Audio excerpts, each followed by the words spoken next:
Good morning, children. I hope you are keeping well, ready for the class. So still I find that many of you are not listening to the class that is sent to you. Okay, that is up to you to listen or study. Okay, now coming back to the yesterday we have seen the submit within, that is a few paragraph we have taken. I hope you have read the lesson and it is what you have, something you have understood.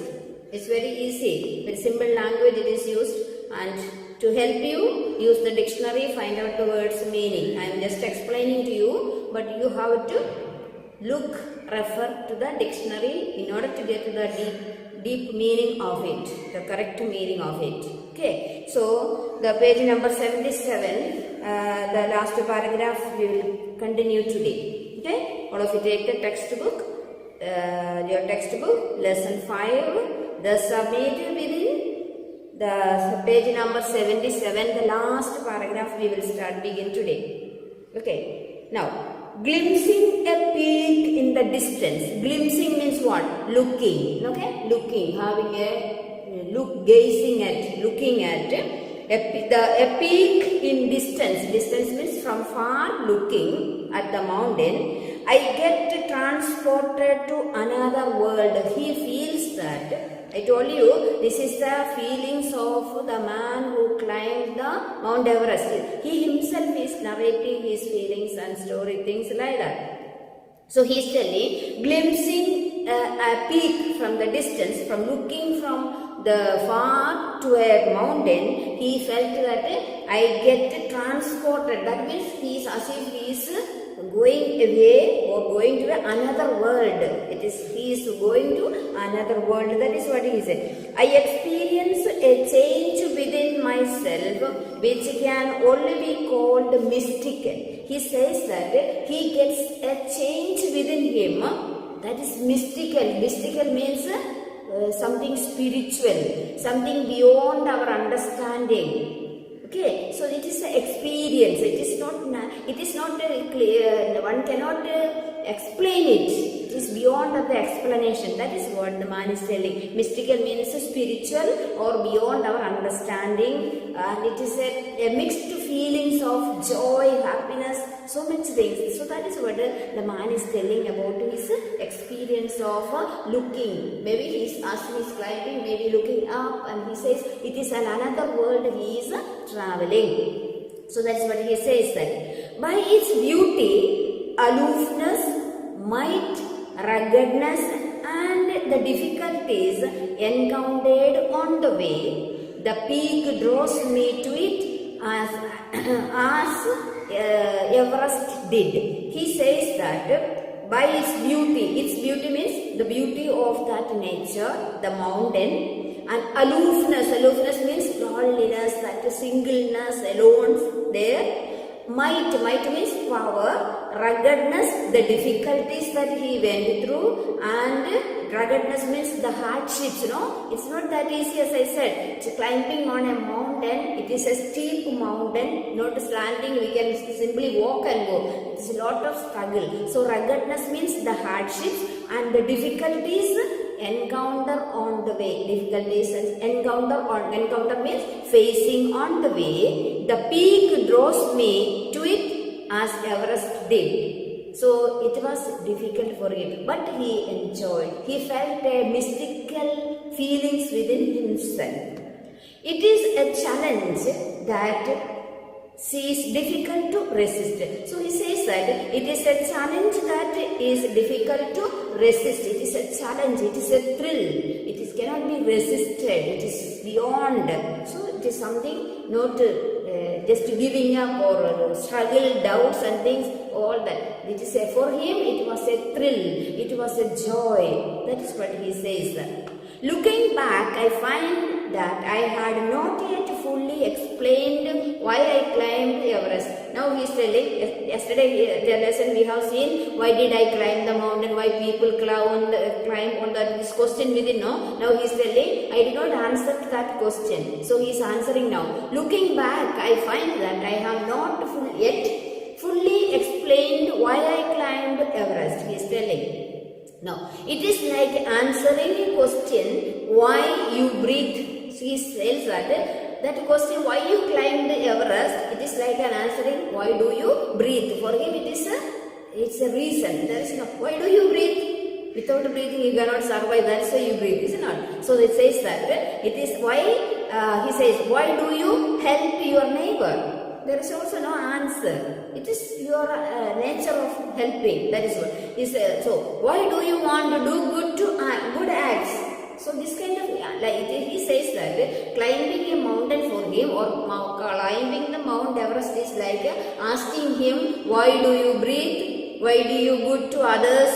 Why do you help others? This is for him, question is like that. Why do you do? Okay, there is no final answer possible for such kind of question. Each person have their own answer for that. There is no particular and correct, clear-cut answer. Each person's experience, each person's answer to this kind of questions is different. Okay, he says that is that for him, when someone asks you, why do you climb, or when he himself asks, why did he climb on the Mount Everest, the answer is such. He said there is no final answer for that. Then it comes the next paragraph. And when there is a fact that Everest is not yet a just physical climb. For him, climbing, it is not just physically or something manually doing. Simply you cannot do. Simple, it is not that easy. So that is, yesterday we have seen lot of willpower, mental preparation, hardships, endurance, all those things are necessary. It is not a simply physically just climb. The man who has been to the mountain top becomes conscious in a special manner of his own smallness in this large universe. He says that a man who is a mountaineer, one who climbs, for him when he reaches, it is a special, it is in his conscience, it says that it is a special manner of his own smallness. You realize that you are nothingness. You stand on the top of the Mount Everest, looking back, you are very humble. That is what yesterday we have seen, the humility of the man. He says it is not his greatness, it is God's help, it is God's protection. So all those things, he is realizing the littleness, the nothingness of one's soul, the small and the large. But then our world is so large, is not? And a mountain is on the another one. It's so climbing over for him. He felt empty. He felt humiliated. Yesterday we have seen. So he felt that he is nothing before this universe. That sometimes we think we are everything, is it not? Maybe small things we do, we get proud about it and things. But this man, achieving such a great task, only few people have achieved. He felt very smallness within himself. That is his humility. Again, it is representing the humility of the man, surrendering everything to the will of God. Okay, now, the physical contest of the mountain is only one part of the achievement. He says the physical part, the huge mountain, it is only one part of his achievement. There is more to it than that. He says that physical part of that climbing and that is only one part. There is another part in it. It is followed by the sense of fulfillment. He feels a sense of fulfillment that he has completed a mission, a task. That is what he said, a fulfillment that he feels. There is a satisfaction of deep urge to rise above one's surroundings. Rise. It is a deep urge to rise above one's surroundings. It is not ordinary. It is not everybody people. All the people can do that. All the people may not have this kind of thinking about it. But for him it is a sense of fulfillment and it is a satisfaction, a deep urge. Deep urge means a deep bonding, that desire to rise above the surroundings. He wanted not simply walking on the plain place. It is climbing up.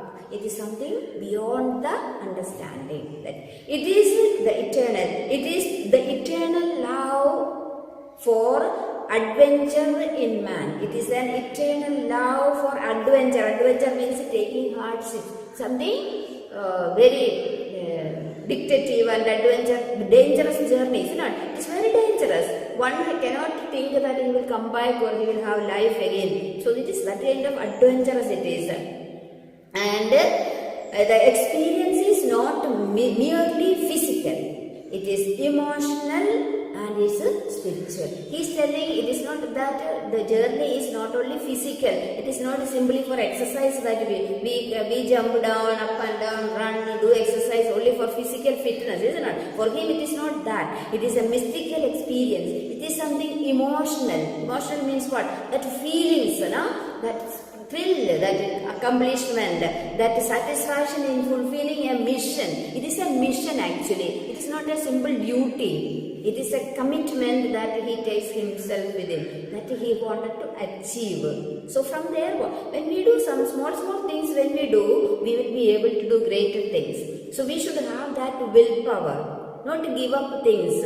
Okay, always try for the best. That is what you must learn from this man. Okay. Now coming to the next paragraph of the page number 78. Consider a typical climb towards the summit on the last heights. So he says, consider a typical climb towards the summit on the last height. That last height means reaching the peak of the mountain. You are sharing a rope with another climber. You are sharing your rope with another climber. You firm in. You are very strict, very sticking on. You are firm in.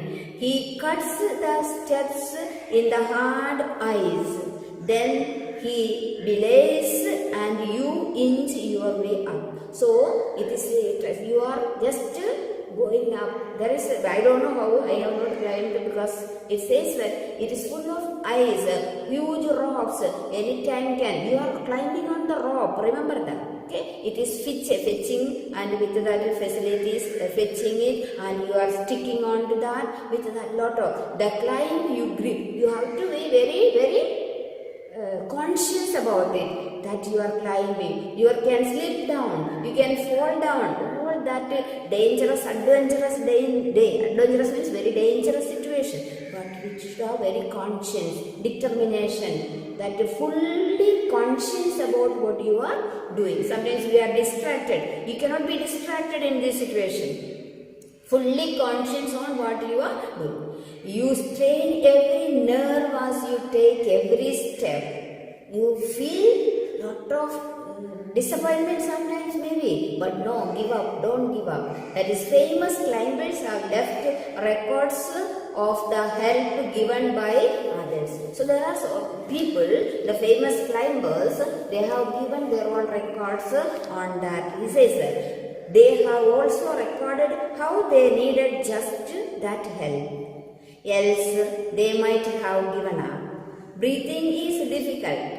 You have to take oxygen with you. The breathing is, and you have to carry the oxygen and things like that with you, because it is going up, you will not get the air. After certain height, there is no oxygen which you will have to take. Okay. So all that is, with all that you are carrying on at your back, and as you go, it is not that easy, because those of you go ahead first, they have kept a record about it, what are the things. So they say, you curse yourself for having let yourself in for this. Sometimes you may curse yourself, after all, why did I do this? Why I am doing this? This kind of things also may come in mind. But even that, he never gave up. You should not lose your hope. You should not lose your courage. You should not get frightened. That's what it says. Else they might have given up. Some people must have given up. We know so many people died climbing on that, gave up and came down and things like that, because they could not proceed. Breathing is difficult. He says that it is all the narration. This paragraph tells what are the things really happening to a person who is climbing on the Mount Everest. Breathing is difficult. You cannot breathe. You curse yourself, having yourself for this. Okay. You wonder why you never undertook the accent. So it says that you wonder why ever undertook this accent. You must think yourself, you wonder why, what is the fun of doing this? This kind of questions you may ask yourself. There are moments when you feel like going back, and there is also moments that you feel like to go back. It would be sheer relief to go down. It is if you go, you feel that better to go back, and you can get relaxed, or you feel so tired, all these things, you wanted to go. This kind of feelings can come. Instead, go up. Instead of coming. But he says that don't come back. Instead that you go up. Because coming down is as difficult as going up. Is it not? So coming down is as difficult as going up. So better don't stop, go ahead. That is what he said. But almost at once you snap out of the mood. Sometimes your mood may change. You snap, you may feel sleepy, which means you get discouraged, disappointed that moment. There is something in you that does not let you give up the struggle. That he is telling. Something within you, that means you have the desire to achieve that. Whatever is the difficulty, whatever is the hurdles, whatever is the distraction, you will never. Because in your mind there is a goal in it. Is it not? An aim is there. So that is why in our life, we should have aim of doing something good, achieving something for your life, not destroying your life, but achieving. That is within you. That is why I told you beginning itself, mental preparation. What you want, you will become. What you want, you will become. What you want, only you can achieve. Nobody can force you. Nobody can change you. You can make, others cannot make you what you want. You have to make up your mind. See not? That's what you must learn from this lesson. Beautiful lesson. Because all these lessons give you a lot of struggle, lot of encouragement for you people to grow into a matured person. Grow into a better person in the society. Okay, the struggles, there are difficulties, but we have to go through that in order to achieve that. Okay, now coming back, next page number 79, the paragraph continues.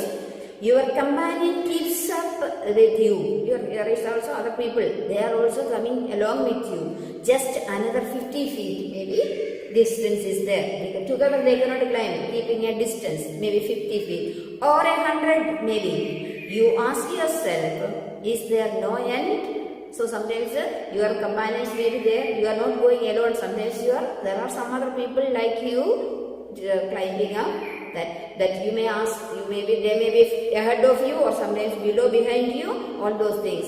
And you ask, is there an end?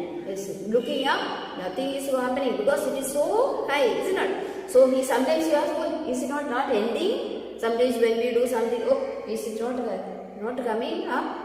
No, sometimes we journey somewhere, not at a place reached. This kind of questions, no? He's asking something. You look at your companion and he looks at you. You look at your companion and he looks at you. That is only hope ahead. You draw inspiration from each other. You draw inspiration from each other. And then without first being aware of it, you are at the summit. Then you will reach together at the summit. You will reach the peak of the mountain. Never give up. Get encouragement. Always looking, always thinking positively. You may get a disappointment, distraction, struggle, hardships, tiredness, aloofness, all the things. But within that, your conscience is telling, within your mind, you want to achieve something, you will go. Anybody, it is like that. That is why we need to have our goal within ourselves. Work for it. Okay? Now, looking around from the summit, you tell yourself that it was worthwhile. Looking around the summit after you reaching there, you tell yourself, it is beautiful, it is wonderful that you have achieved it. It's a wonder, worthwhile. Worth means it is a lot of meaningful, it is, that says. Other silvery peaks appear through the clouds. You will feel so many other clouds are appearing and through the clouds, and if you are lucky, the sun may be on them. So sometimes if you are lucky, sometimes it may be full of ice, isn't it? Sometimes if you are lucky person, you will be sunlight is falling, melting the ice and things like that. So many views, so many things that you can see around looking on the peak of the mountain. If you sometimes when you climb up on your terrace, those of you have house terrace, if you look down, go up and climb, look down, you can see beautiful surroundings, you can see the garden, the trees and things like that. So he says, the topping on the highest mountain, looking around, he feels so thrilled, it is worthwhile. Other silvery peaks appear through the clouds. So many movements, so many things that he can. If you are lucky, the sun may all condemn. It's okay. The surrounding peaks look like a jeweled necklace around the neck of your summit. You feel that other mountains, other things, it is there you are standing. So you are standing on the peak and considering and other jeweled means what? Maybe ornaments, putting as it's a jewel. Other surroundings, surrounding means around of the peaks, small mountains are there. This is the highest you are standing. There are still small top is there. So such kind of things you feel that as if it is a necklace on your peak where you are standing, as if it is other mountain is coming, it decorated itself and coming and falling below your valley and slope. Okay, below you see vast valley slopes into a distance. Then you will see also valleys means plain mountains like so. There is like this, that is kind of thing. Okay, it is an ennobling, enriching experience.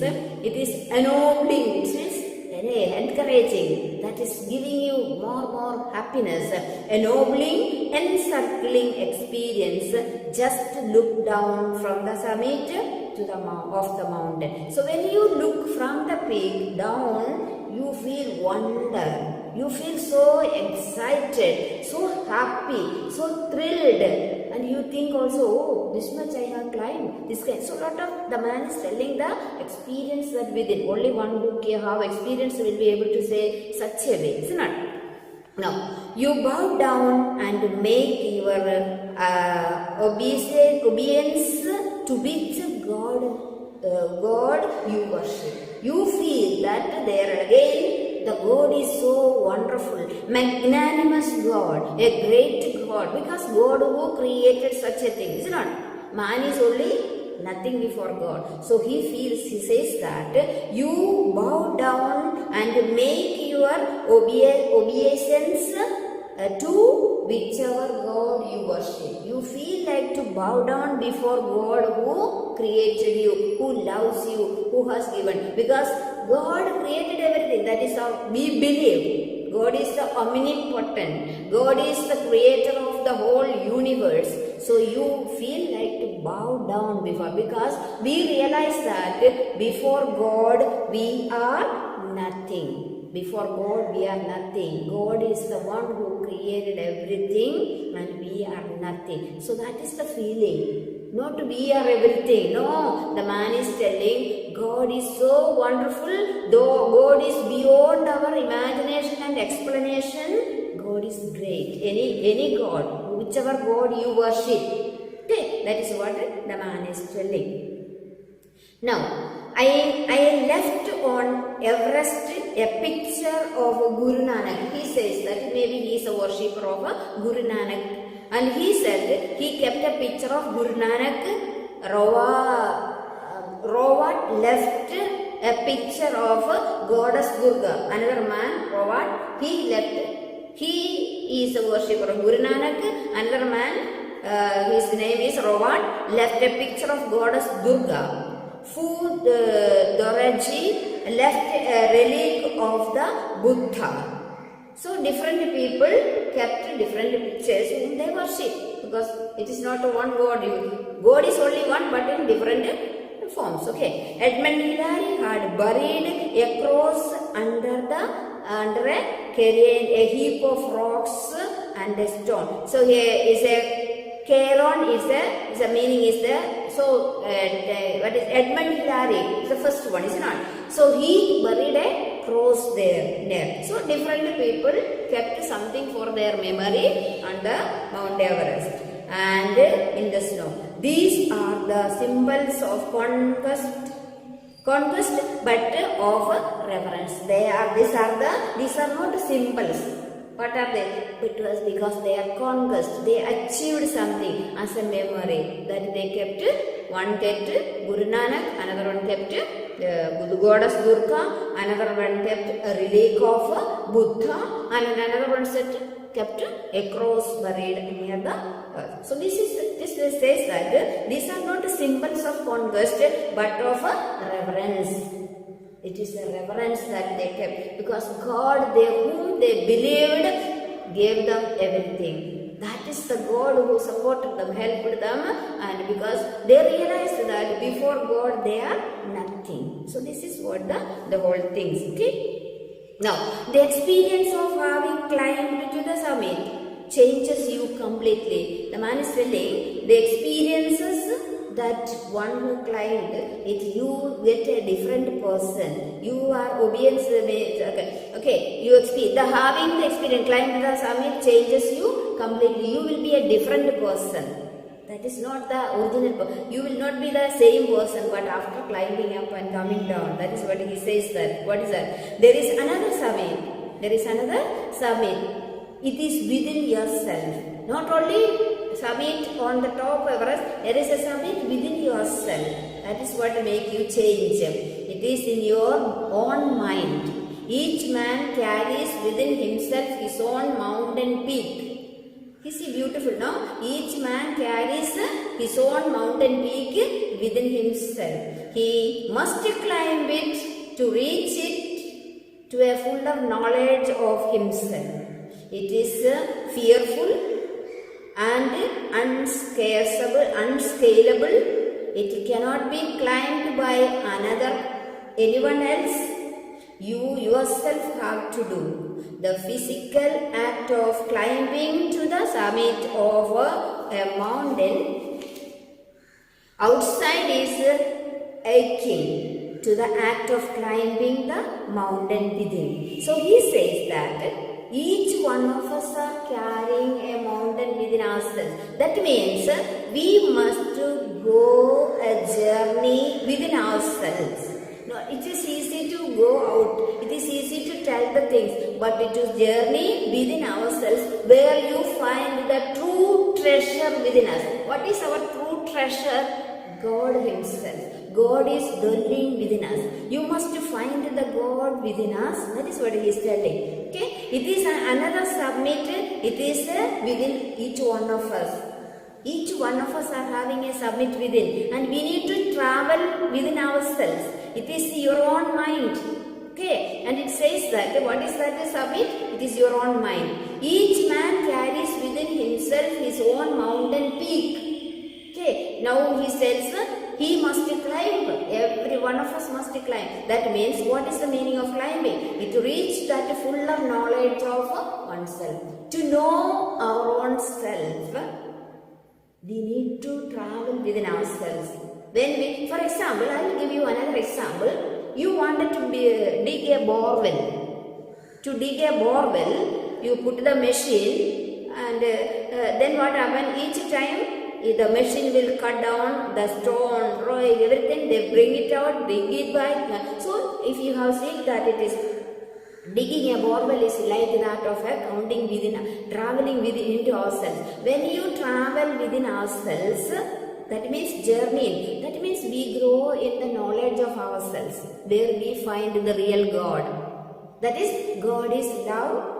And we also must be able to love. So within ourselves. So when you dig a borewell, what happens? Each time the propeller, that machine goes inside that, they take out the mud, stone, everything, whatever they are breaking, take it out, put it back, take it out, again going in, drilling, taking out. So it is slowly they will go, cut through all the rocks or stones or whatever it is, then they really find the real water. Yes or no? Digging a borewell is for water, is not? As soon as you put the propeller, as soon as you keep that machine, you will not get water. It has to be dug, is not? Digging out, removing the mud or stones or whatever is hindrancing until they find real water, they will be going on digging. Yes or no? It's a beautiful example for our own. This is the journey that each one of us need to travel within us. Where you find the true knowledge is nothing but God Himself. Okay, so I will continue the lesson tomorrow, next class. I'll stop here. Beautiful. This is a beautiful paragraph. The last part, the beautiful paragraph it is there. This I will explain to you once again. So you study, read. And beautiful means it is lot of strength that we will get to go ahead with our life when you read this kind of things. Okay, so it is a journey. We also carrying a mountain which is within our mind, where we will have to climb or go. It is not climbing, it is going down into ourselves. As I said, digging a borewell, going down, find the real water, then they are happy. When you get the real water, very happy. The purpose is achieved. So our journey is to find the true knowledge that is God Himself within us. We must find God within us, so that we will be able to find God in others. Okay, I'll stop here. Please read your textbook, find out the words meaning, study, work hard. Okay, so all the best. See you in the next class. We will continue the lesson in the next class and do the homework or exercises, whatever is there. So have a nice day, children. All the best. Thank you.